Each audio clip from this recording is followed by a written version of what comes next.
Chendamangalam NSS കരയോഗം കുടുംബസംഗമം നടന്നു. NSS taluk union president M Jineesh Kumar ഉദ്ഘാടനം ചെയ്തു. കരയോഗം പ്രസിഡന്റ് T മോഹനൻ മേനോൻ അധ്യക്ഷനായി. അഡ്വക്കേറ്റ് TR രാമനാഥൻ, ശിവപ്രിയ മേനോൻ, പുഷ്പം കലാധരൻ, D മുരളീധരൻ, മധു പാലിയം എന്നിവർ സംസാരിച്ചു. തുടർന്ന് വിദ്യാഭ്യാസ അവാർഡ് വിതരണവും വിവിധ കലാപരിപാടികളും നടന്നു.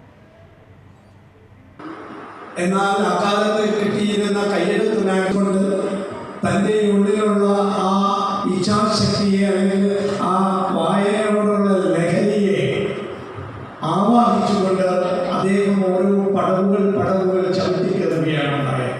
തൻ്റെ മകനെ ഏറ്റവും നല്ല രീതിയിലേക്ക് കൈപിടിച്ചുയർത്തുന്നതിനുള്ള ആ ഒരു ഇച്ഛാശക്തി നമ്മുടെ അമ്മമാർക്ക് ഉണ്ടോ എന്നുള്ളത് വളരെ ഗൗരവപൂർവ്വം ഇത്തരത്തിലുള്ള സമ്മേളനങ്ങളിൽ ചർച്ച ചെയ്യപ്പെടണം. സ്നേഹത്തിൻ്റെ ലഹരിയുടെ നാളുകൾ എത്തിപ്പെടേണ്ട ഒരു കാലഘട്ടത്തിലൂടെയാണ് ഞാൻ നിങ്ങളും കടന്നു പോകുന്നത്.